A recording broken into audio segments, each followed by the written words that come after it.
স্ট্রিটে অর্থাৎ বইপাড়ায় সেখানেও কিন্তু এর আগে আমরা দেখেছি প্রতিবাদ এবং আজ অগ্নিমিত্রা পলে তিনি সেখানে উপস্থিত রয়েছেন রাখি বন্ধন উৎসবে। এই মুহূর্তে তুলিকা আমাদের প্রতিনিধি আমাদের সঙ্গে রয়েছে, সরাসরি তুলিকার সঙ্গে কথা বলবো। অগ্নিমিত্রা পল কিছু বলছেন তুলিকা? মহিলা বিরোধী সরকার সেটা তো আমরা জানি, আজকে মহিলা বিরোধী সরকার মমতা ব্যানার্জির সরকার, এবং এর আগেও টিএমসির এমএলএ বলেছে সালিশি সবার ছবি যখন এসেছিল যে এরকম তো আমাদের হয়েই থাকে মুসলিম রাষ্ট্রে। তো এই তালিবানি যে মানসিকতা সেটা আবার উদয়ন গুহর মুখে আমরা দেখতে পেলাম। জিন্স পরে না হাফ প্যান্ট পরে না টি শার্ট পরে, আপনি কে হে বলার? আপনি কে? আর মদের ঠেক ভাঙবে না জুয়ার ঠেক ভাঙবে সেটা আমাদের কাজ নয়, সেটা পুলিশ আর প্রশাসনের কাজ। কিন্তু মহিলা হিসেবে বলতেও পারবো না যে আপনার পুলিশ আর প্রশাসনকে চুড়ি পরিয়ে রেখে দিন, কারণ সেটা আমাদেরই অপমান হবে। আমরা চুড়ি পরি আর আমরা মা কালী মা দুর্গার রূপ। তাই উদয়ন গুহ আপনিও সতর্ক হয়ে যান। আমরা বারবার ইতিহাসে এতে দেখেছি যে মানুষ জেগে উঠলে কি হয়, স্বৈরাচারী শাসক আর তার চেলা চামুন্ডাদের। তাই সতর্ক হয়ে যান, বাংলার জনতা জেগে উঠেছে।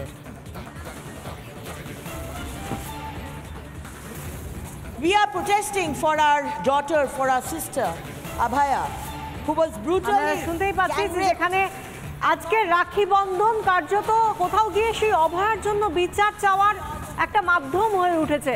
আমরা যাদবপুরের ছবিটা দেখালাম, কলেজ স্ট্রিটের ছবিটা দেখালাম, অন্যদিকে ঐন্দ্রিলা আমাদের প্রতিনিধি রয়েছেন টালিগঞ্জে, সেখান থেকে সরাসরি ছবিটা দেখবো। সেখানে বিজেপির এই কর্মসূচিতে রয়েছেন রূপা গঙ্গোপাধ্যায়, বিজেপি নেত্রী।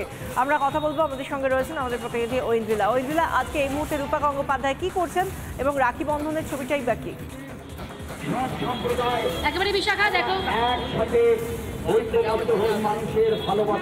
দেখো এই মুহূর্তে আমরা রয়েছি টালিগঞ্জে এই মুহূর্তে রাখি বন্ধন উৎসবে সামিল হয়েছেন রূপা গঙ্গোপাধ্যায়। আমি দেখতে পাচ্ছি যারা এই ওয়ার্ডের যারা স্থানীয় রয়েছেন তারা কিন্তু এসে পৌঁছেছে এবং এই জায়গা থেকে রূপা গঙ্গোপাধ্যায়ের সঙ্গে আমরা একটু কথা বলার চেষ্টা করি। একদম সরাসরি কথা হলো।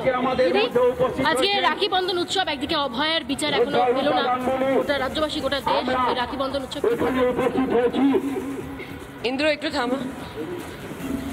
দেখুন, এই পাড়াটা, এই গলিটা আমার 3-4 ক্লাস 3, 4, 5, 6, 7, 8, 9, 10 সব কেটেছে এই পাড়ায়। এই বাড়ির এই গলির শেষ বাঁ দিকের বাড়িটায় আমি থাকতাম। আমার এখানে বন্ধুর বাড়ি পতন, চম্পা, ওদের বাড়িতে আমি উঠে গিয়ে ওদের রাখি পরিয়ে এলাম।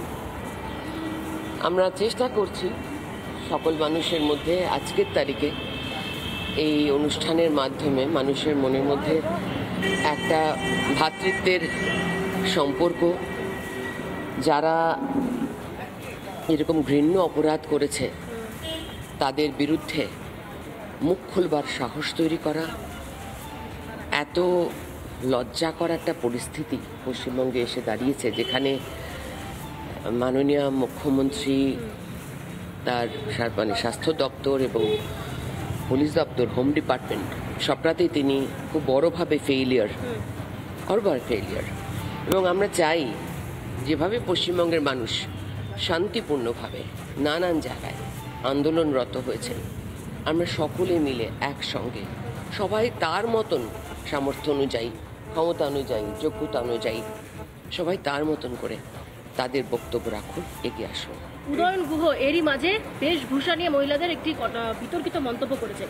উনি বলছেন যে মদের ঠেক ভাঙা নিয়ে তিনি মন্তব্য করেছেন যে জিন্স প্যান্ট পরা বা বয়কাট যাদের চুল রয়েছে এই সমস্ত মহিলাদের দেখে নাকি সেই ব্যাপারটা জাগে না।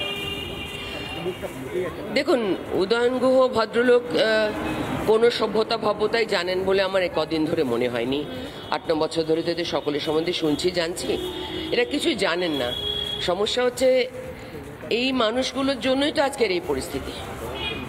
আজকে যদি মাননীয় মুখ্যমন্ত্রী ভুলবশত, মানলাম হয়তো স্লিপ অফ টাং, কিন্তু তা সত্ত্বেও তিনি যখন বারবার বলতে থাকেন যে নির্যাতিতার ফাঁসি হোক, তাই তো উনি কার ফাঁসি অ্যাকচুয়ালি চাইছেন ওনার মন সেটা বলে দিচ্ছে।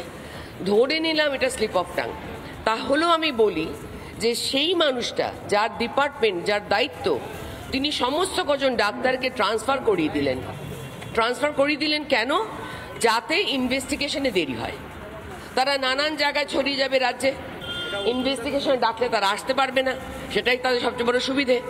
সেই জন্য ডিস্ট্রাকশনের পর ডিস্ট্রাকশন, আবার নিজের ভুল নিজেকে গিলতে হচ্ছে,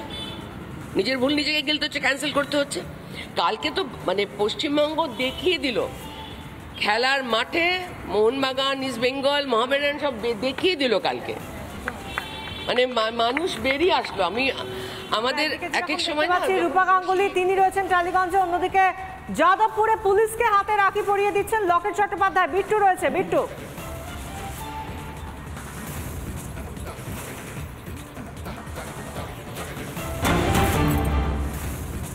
আমরা যে কথা বলে শুরু করছিলাম যে আজ রাখি উৎসব, রাখি বন্ধন উৎসব, কিন্তু সেখানে উৎসব নয়, কোথাও গিয়ে একে অপরকে সুরক্ষা দেওয়ার প্রতিশ্রুতি উঠে আসছে এই রাখি বন্ধনের মধ্যে দিয়ে। আমাদের দুই প্রতিনিধি রয়েছেন, আমাদের সঙ্গে রয়েছেন আমাদের এক প্রতিনিধি কলেজ স্কোয়ার থেকে, কলেজ স্ট্রিট থেকে রয়েছেন তুলিকা, এবং সেই সঙ্গে আমাদের অপর প্রতিনিধি থাকছেন যাদবপুর থেকে বিট্টু রায়চৌধুরী। আমরা দেখতে পাচ্ছি বিজেপির তরফ থেকে এই রাখি বন্ধন কর্মসূচি পালন করা হচ্ছে। আমরা প্রথমেই যাব বিট্টুর কাছে। বিট্টু, যাদবপুরের ছবিটা কি?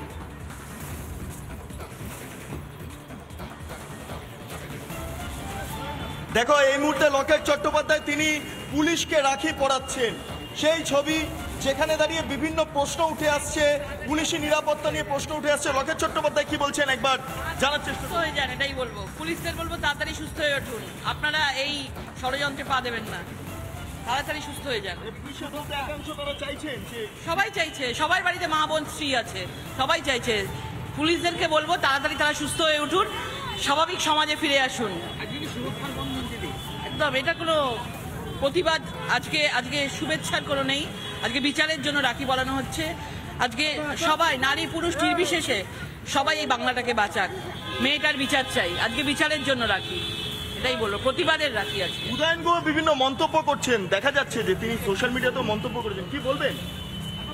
ওনার বাড়িতে নিশ্চয়ই কোনো মা বোন নেই, উনিও একজন কারুর পেটের সন্তান। আজকে ওনার সাথে ওনার বাড়িতে কারোর সাথে কিছু হতে পারত। আজকে উনি যেরকম জিন্সের কথা বলছেন, উনি কোন যুগে বাস করছেন? আজকে ওনাদের সাংসদরা বা ওনাদের এমএলএরা যে ধরনের মানে জামা কাপড় পরে, যে জন্য আধুনিকতা দেখায়, আজকে তিনি সেই সব কথা বলছেন। আজকে কোন যুগে বাস করছেন?